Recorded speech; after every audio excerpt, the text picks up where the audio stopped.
Qu'est-ce qui peut pousser un parent à vivre loin de ses enfants? Situation financière, famille trop nombreuse, maladie. C'est un thème qui me touche beaucoup et qui m'attriste beaucoup parce que cela a des conséquences que nous ne pouvons même pas imaginer sur la vie de nos adolescents. Je suis coach Meliou et je suis pasteur de la jeunesse dans un ministère de jeunes qui s'appelle Bloom. C'est le ministère de la jeunesse des églises Vase d'Honneur. Mon mari et moi, nous encadrons plusieurs centaines de jeunes. Nous les aidons dans la foi, nous les aidons dans leur vie professionnelle à devenir des adultes épanouis. Bienvenue à Parents d'Ados et c'est maintenant tout de suite.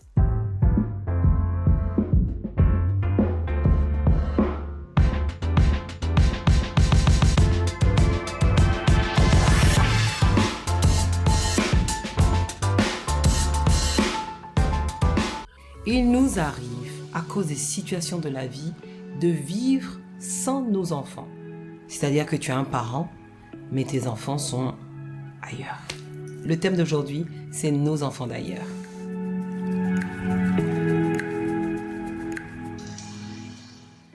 Nous allons lire le livre de Exode 2. Je commence à partir du verset 2. Cette femme devint enceinte et enfanta un fils. Elle vit qu'il était beau et elle le cacha pendant 3 mois. Ne pouvant plus le cacher, elle prit une caisse de jonc qu'elle enduisit de bitume et de poix. Elle y mit l'enfant et le déposa parmi les roseaux sur le bord du fleuve.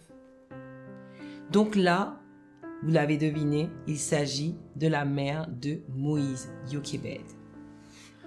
Alors cette femme donne naissance à un enfant dans une période où le peuple d'Israël est ils sont tellement nombreux en Égypte que Pharaon décide de tuer les petits enfants garçons. Alors à ce moment-là, Jochebed se voit obligé d'abandonner son fils et d'une façon assez spéciale. Vous savez, dans notre vie de tous les jours, il y a des situations qui souvent nous poussent à vivre loin de nos enfants, à les abandonner. Tu es peut-être une femme seule et tu as eu un enfant alors que tu n'étais pas mariée et il te faut travailler pour que l'enfant ait de quoi aller à l'école, pour que l'enfant ait de quoi vivre. Et là où tu travailles, tu ne peux pas l'emporter parce que l'enfant est trop petit. Et qu'est-ce qui se passe? L'enfant reste avec la mémé, ou l'enfant reste avec une grande sœur, ou l'enfant reste, dans un endroit. Et ça arrive tellement, mais tellement, tellement de fois. J'avais vraiment l'impression que dans nos relations amoureuses, avoir un enfant est devenu presque banalisé. C'est-à-dire qu'avoir un enfant, c'est souvent un signe de fertilité, de montrer que je suis capable d'accoucher, sachant que je n'ai peut-être pas les moyens d'avoir cet enfant. Peut-être que je n'ai même aucune vision pour cet enfant, mais voilà que j'ai cet enfant. Et souvent même, les enfants sont comme un argument comme pour cimenter notre couple. Tu veux maintenir le monsieur dans ta vie et tu te dis que si je lui donne un enfant, notre couple va vivre parce qu'il y aura un enfant. Malheureusement, ça fonctionne pas toujours. Et on se voit obligé d'aller laisser l'enfant chez une personne, une tante, une sœur, une amie. La vie, on choisit pas forcément la vie qu'on veut vivre. Et je ne veux pas du tout juger cette décision. Mais je veux aujourd'hui m'arrêter sur les conséquences. Je veux m'arrêter sur le désarroi que ça peut être pour une personne de grandir sans ses parents. De grandir sans l'amour d'une maman. Quand tu es malade, elle n'est pas là. Quand c'est ton anniversaire, elle n'est pas là. Quand tu as besoin d'un conseil, si c'est pour une fille qui a besoin d'un conseil de femme, mais ta mère n'est pas là.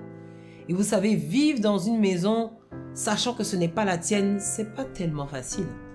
Pour un enfant, ce n'est pas facile du tout. Et je sais que tu ne l'as peut-être pas choisi. Mais si tu sais que tu as un fils, tu as une fille, que tu as déposé dans un endroit parce que tu n'avais pas le choix, je te demande au moins une chose. Fais comme Jochebed. Qu'est-ce qu'a fait la mère de Moïse? Elle a amené Myriam. Elle lui dit, bon, écoute, on met l'enfant dans ce panier, on le lit. De toute façon, il risque de mourir s'il reste avec nous. on le met sur le fleuve et on va voir où le fleuve va le mener. Mais toi, jette un coup d'œil. Et tout le long de cette traversée vraiment dangereuse sur le fleuve du Nil, Myriam était là et a jeté un coup d'œil. Est-ce que toi, en tant que parent, tu jettes un coup d'œil? Est-ce que tu sais dans quel état ton fils ou ta fille est? Comment elle vit? Comment elle mange? Comment elle va à l'école? Est-ce qu'elle arrive à réviser? Est-ce qu'elle n'est pas dans des conditions précaires? Comment elle se sent à l'intérieur d'elle-même? Est-ce que tu parles avec elle pour savoir comment elle va? Est-ce que tu t'en préoccupes? Parce qu'une chose est de n'avoir pas eu le choix de l'abandonner et l'autre chose est de complètement le délaisser. Ou alors juste se contenter d'emmener de l'argent en disant que l'argent suffit. Mais l'argent ne suffit pas. L'argent ne peut pas remplacer l'homme. C'est vrai que nous en Afrique, on ne gère pas trop le réservoir émotionnel, comment l'enfant se sent, tu te sens bien, tout ça. Non, nous en Afrique, tu as mangé, tu as bu, tu vas à l'école, ça va. Mais c'est un mensonge. C'est un mensonge. Tout le monde a besoin d'être heureux. Et tout le monde a besoin d'être heureux. Tout le monde a besoin d'être heureux auprès de ses parents. Le poids d'un parent n'est pas remplaçable par une facture payée à l'école, n'est pas remplaçable par une tantine qui paye les médicaments, non. Il faut que tu t'occupes de tes enfants. Si tu vas bosser pour gagner de l'argent, que ce soit juste pour un temps, 1 an, 2 ans, et après tu les récupères et tu vis avec eux, c'est important. Maintenant, il y a une deuxième catégorie de personnes. Voilà, celle pour qui je vais un peu me fâcher là. Celle-là. Ce sont celles qui s'en foutent complètement. C'est-à-dire que ton enfant a 18 ans. La dernière fois que tu l'as vu, il avait 4 ans. Tu lui as donné 2 coups de fil entre 4 ans et puis 18 ans. Et puis tu dors bien. Et puis tu manges. Et puis le vent te souffle. Et puis tu vis ta vie. Tu es là dans la ville. Tu vas de relation en relation, d'homme en homme. Avec un, il y a un papa, un autre, il y a un autre papa, un autre, il y a un papa. Pourquoi? Pourquoi? Est-ce que les enfants, ce sont je sais pas, ce sont des objets qu'on accroche quelque part? C'est un livre, on peut déposer quelque part et puis on s'en va? Non. Quand il s'agit d'enfants, il s'agit d'une destinée que Dieu a tracée. Il s'agit d'une personne tellement précieuse que Dieu a aimée et Dieu a jugé bon de te le confier toi.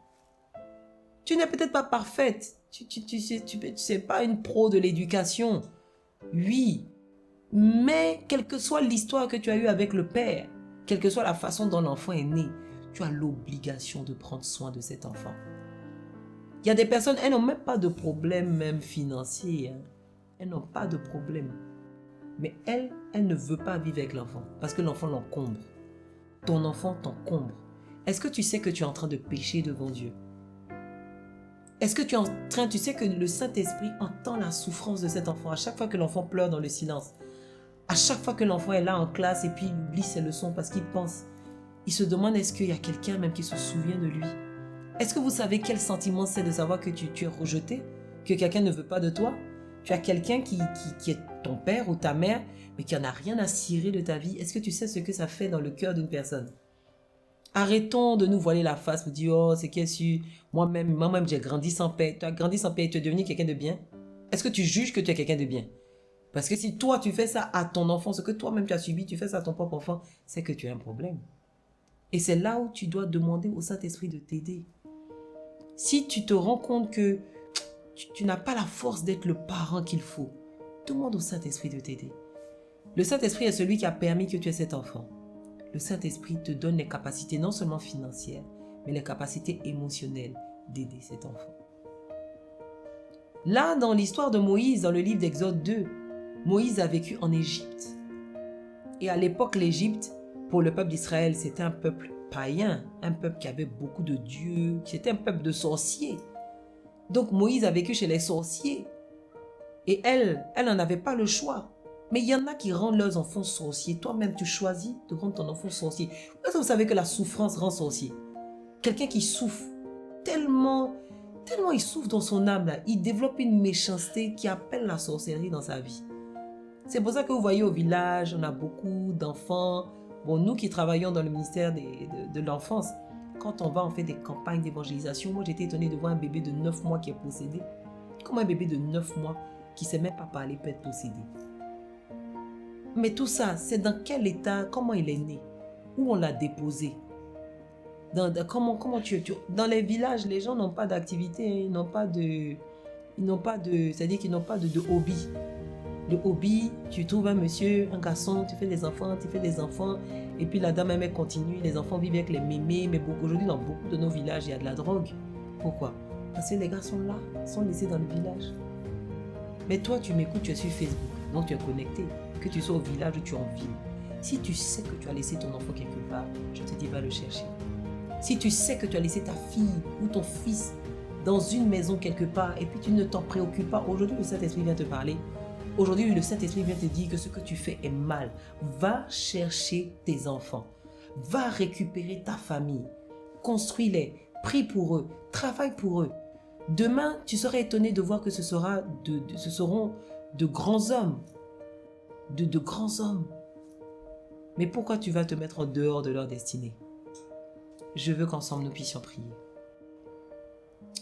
Seigneur Jésus, la vie que nous vivons, nous ne la choisissons pas vraiment. Nous marchons, Seigneur Jésus, pas à pas, dans une vie souvent qu'on n'a pas choisie. Seigneur, souvent nos propres souffrances nous emmènent à développer un caractère, à développer une mentalité. Souvent notre propre histoire nous emmène à faire des choix qui sont mauvais. Mais Seigneur, aujourd'hui, je veux prier afin que tu puisses restaurer une maison, restaurer une famille, restaurer un père, restaurer une mère. Une personne qui est peut-être chargée de ses propres souffrances, tellement qu'elle n'est pas capable de porter celle de ses propres enfants. Seigneur, je prie aujourd'hui que tu décharges. Je prie, Seigneur Jésus, que tu libères. Je prie, Seigneur Jésus, que tu puisses enlever le fardeau trop lourd sur le dos d'une maman, trop lourd sur le dos d'un père. Maintenant, Seigneur, viens restaurer des familles, viens restaurer des maisons. Toi qui entends la voix de ces enfants qui pleurent dans le silence, je prie, Père éternel, que tu puisses mettre dans le cœur de ces parents la force d'aller les récupérer, de vivre avec leurs enfants. Seigneur, je te prie pour ces enfants qui souffrent, afin que toi, tu les réconfortes. La Bible t'appelle le consolateur, parce que tu sais guérir les blessures du cœur. Je prie que tu puisses consoler encore, je prie que tu puisses parler encore. Je prie que tu puisses accorder à ces cœurs de pardonner, de ne pas avoir de méchanceté ni de haine, mais de savoir grandir, avancer dans le pardon. Merci Père éternel, parce que toi tu réconcilies les familles, tu réconcilies les maisons. C'est toi qui le fais, ce n'est pas la force d'un homme, ce n'est pas le pouvoir financier d'un homme, mais c'est la grâce qui vient de Dieu. La grâce qui vient de Dieu. Merci parce que ta grâce est répandue au nom puissant de Jésus. Amen.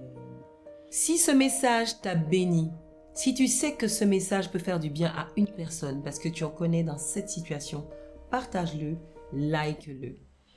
Ton histoire nous intéresse. Ton expérience nous préoccupe. Tu peux nous écrire en commentaire comme nous écrire en inbox sur Facebook ou sur Instagram. Nous nous retrouvons donc mercredi prochain pour un prochain numéro. À bientôt.